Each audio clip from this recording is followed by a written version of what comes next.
Hi, I'm Karen and he's Ken, and together we're the Grand Canions. Welcome to another episode of Relationship Matters. Relationship matters. And on this episode today, Nat, we're going to talk about red flags in relationships. Red flags? Red flags. So now check this out. We get a lot of questions, letters from especially ladies, but sometimes gentlemen. They're saying, what should I be looking for in relationship? How do I know it'll work or when it won't work? So we came up with eight red flags that you need to look for. Yeah, but I had a couple, just one main one that did not make it to the list. For real? Yeah. If it didn't make it to the list, it wasn't that big, Yes, right? it was. You gotta have your fronts. You gotta have all your fronts. All right. For me to know that no fronts, that's a red flag. All right, so here's what we want to do. Before we get into the eight, though, I do want to say this. Why do you think that women, especially women, overlook the red flags? I think we overlook the red flags because of what we want in the end. It's like, so he doesn't call me back right away, or he's a mama's boy. We feel so like he only calls me after 11 p.m. So he also calls me 12 p.m. Well, he's so tired. We come up with excuses to have that what we want. Don't you think so? Yeah, I do think we come up with excuses, but in the end, ultimately, that leads to heartbreak and heartache. So what are some red flags though in a relationship? All right, so let's get to the red flags. Number one, the first red flag is lack of motivation. When you say lack of motivation, what do you mean, lack of motivation? If a person that you're dating or that you're attempting to date has no interest in anything, they have no passion about anything else, no interest in anything. So not really lack of motivation in our relationship, just lack of motivation. Lack of motivation, period. Okay, I thought you meant like in the relationship. So if you see them, they're on the couch all day long, what'd you do today? Nothing. Or if you ask them, something like that. Scratch my nuts. I mean, he might say that. Then that's number one. Lack of motivation. Lack of motivation. Because that's going to transfer into your relationship. If he's not motivated about anything else, he's not motivated about you. Okay. No. Do you think that would be the same as a guy? Because it seems like all men want, as long as she got a nice body, they can overlook everything else. I know one time I was talking to this guy, and I was like, oh, she had nice shoes. And he was like, she had shoes? He was like, she had feet. So do you think that would be across the board, or just with lack of would that be just for women? No, that'd be lack of motivation, I mean. No, it'd be for men too. If you're with a woman, you're trying to find a woman. She doesn't have motivation. All she wants to do is all day is just watch television. She got 13 kids and don't want to do anything. Don't want to go to school. Don't want to say, dog. I watch a lot of TV. I ain't know if he's talking about me. Okay, number two, lack of motivation and. Number two, obsessiveness. If you become their obsession, that's a problem. Well, see, the problem with that is, in the beginning, women are flattered by that. Girl, he want to talk to me all the time. Girl, he just be coming to my job. So in the beginning, we don't see that as a red flag. We see that as, oh my God, nobody's ever been interested in me like this. But here's the thing though, when they don't have a life outside of you, a life independent of you, there's a problem with that. And the thing about it, in psychology, they call it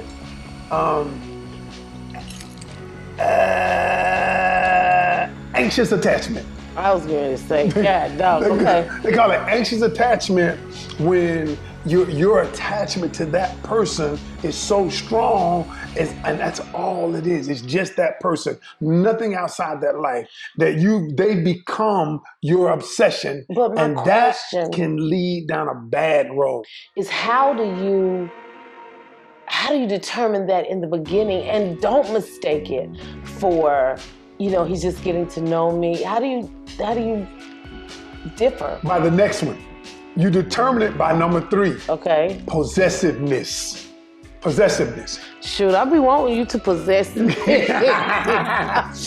And what I mean by possessiveness. All of these things can be mistaken for something else, though. So what I'm going to do is show you at the end how to do that. Okay. Because obsession is one thing, but possessiveness is another. What possessiveness is I don't want to give my time. I don't want you to give your time to anybody else. Your family, your girlfriends, nobody. I look at you like you're all mine. And you've been around people or friends who said, Joker want to be around me all the time. But there's a delicate balance when a person doesn't want you to be with friends, family members, that develop healthy relationships anywhere else. Gosh, I can imagine that being so smothering. So, okay, we got 3. You ready? Okay, what's number 4? Number 4 is history of unresolved relationships. But how would you know that, though? How would I know your history if all I'm going on is your word? Okay, watch this. Now, what I always tell people is you got to watch. Look, it's like a silent movie. Don't hear what they say, hear what they do. Okay, and what I mean by that is you're watching people. You know, if it may be baby mama drama, how's he handling the baby mama drama? It may be a dude in the car down the street that keeps calling, keeps texting. And then here's the responsibility of the person in the relationship. If you're not sure, you have to ask questions. You know what the problem is? We avoid red flags like that. We don't ask any questions. What I would want to know is, tell me why he's acting like that. Tell me what happened in the last relationship. Tell me not only what happened with you, well, what was your fault in it? Most people are afraid to ask those questions because they're afraid of losing the person. But the truth is, y'all, you have to ask the question, because if the person gets mad when you ask the question, that's a red flag too. That's a red flag too. I wish you would have told me this about 30 years ago. I would have red flagged you. What's the next one? I used to get mad, boy. I used to say, why we just can't eat a bologna sandwich? Why we gotta... That was a red flag. That was a red flag. Like, no, I ain't gonna ask him nothing about putting no lettuce on it no more. Number 5, unpredictability. Don't we want people to be unpredictable in a relationship? I don't ever want to be like, I know when I come in the house, you're going to be like, flip over, stand up. Like, we want somebody to be unpredictable. We want to, I want to come in the house and you be in there saying, oh, I didn't know you was going to be Tarzan today. You know what I'm saying? That's called variety. That's okay. That's called variety. Unpredictability is a person who has mood swings. A person is, you can't predict one way or the other what mood they're going to be in today. How are they going to be acting? What is their behavior going to be like? If that person's behavior is different from one day to the next, they might need help. If that person's mood swing, they go from anger to, you ever been around people, Nat, who sometimes they're mad and the next minute they're happy? They call it bipolar. But you like, wait a minute, didn't we just have an argument? And then they act like, why are you pointing the finger at me? Hey, y'all, we giving advice. I ain't taking no advice. Okay. All right, but unpredictability, that's what I mean by unpredictability. Okay. What do you think about that part? You ever been around somebody who's unpredictable? You ever dated somebody who's unpredictable? Besides me. I've been dating you for so long. I honestly don't. Anything else before that was pretty much like, I just don't remember prior to you. That's my story. I'm sticking to it. What's the next one? Tell them. All right. The next one is. That's my big. story. The next one is big, and this is a huge red flag, but so many people overlook it. Refuse to accept responsibility. If a person that you're dating always blames you for everything. They always blame you. It's always someone else's fault. It's always this person's fault, that person's fault, my baby mama's fault. It's always the dude I dated's fault. I hate when you say something to somebody. Yeah, I'm sorry. But if you wouldn't have, like when you put but in something or then you're not taking responsibility. You're saying I did this because of this. I always told the kids when they were growing up, you would say something to them and they would say, well, such and such, and I always always tell them, God doesn't judge you by what someone does to you. He judges you by what you do back. And you have to take responsibility for the things that you do and your actions. So, yeah. And the reason why that's important, is because people do what we call, in psychology, they do a thing called fogging. Fogging is what you just said. A person brings up an issue, and what do? Well, you did such and such. You and I have gotten into those debates before. Because you're great at that. Because I'm good at that. The best. I'm going to throw a fog. He is the best fogger. Like, who is that you can throw them foggers out for bugs and stuff? They shouldn't use that. They should just get you to go in the houses. Because you is a fogger. You be fogging. And there's another term called gaslighting. And this is a more serious term. Gaslighting is a term where somebody wants to make you feel like, it's a term where people are manipulating other people to believe something that's not true.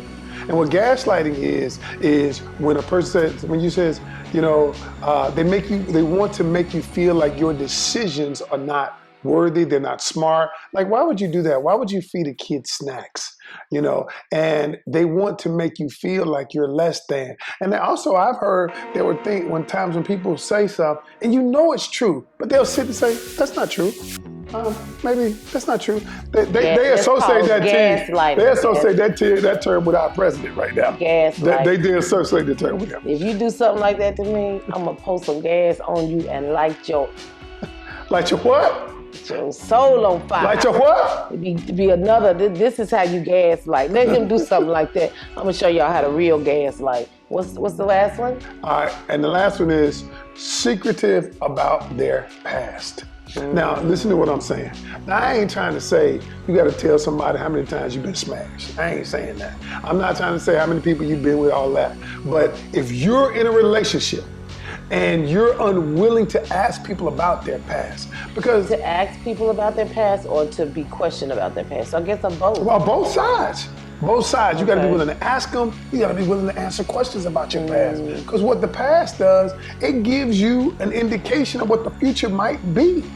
And so what I'm saying is if I got a woman who's always had this drama, who's always had dudes, always want to fight the new dude that they're with, that's a problem. If I've had a woman who always, every time I get somebody new, that she cutting my tires, scratching up my kid up my car. I mean, get somebody new and see how many tires you ride on. I won't be riding on less than 4. Yes, you will. You might not be driving on less than 4, but you'll be riding, because in the middle, never mind. You just can't do that. And the last I thought we were on number 8. That's number 7? I'll tell you what I'm going to do. Number 8 is embrace your intuition. And what intuition is, it is something God has given us to detect unconscious thought patterns. Unconscious thought. So what happens to us when we're unconsciously perceiving things, your intuition is powerful. It is. If you believe there is something wrong, if you believe, don't overlook it. Investigate it like she does. Investigate everything. I'm going to tell you, that's how I know that this is real. I was in Charlotte, and I don't know if I had a gig or a class. I don't know what I was spending the night in Charlotte for. But in the middle of the night, something woke me up. And I got in my car. It said, you got to check his email. But I didn't have no computer. So I got in my car about 2 o'clock in the morning. It woke me up out my sleep. About 2 o'clock in the morning, and drove home from Charlotte to check your email. To check my email? Yes, sir. Sure enough, it was something in there. It was. That was years ago. That was way. That's how I can get what R. Kelly said, that was way. He pushed it back. That was way back in my past. How you do it? Way back. Yo. Listen, what we want to do, if you've enjoyed this video, what we want you to do is please subscribe to our page. Yes. Please subscribe to our page. Also, one of the things we do, in the link below, you'll see a link In the text below, you'll see a link to our new relationship game called The Moment of Truth. Yes. It's a relationship game so you can get to know the people that you're dating. You can play it with couples, you can play it with singles, you can play it with one other person, and you just want to get to know them. It's really thought-provoking questions in there. And you just might see a few red flags after you play it. That's deep right there. We the Grand Canyons. And we are.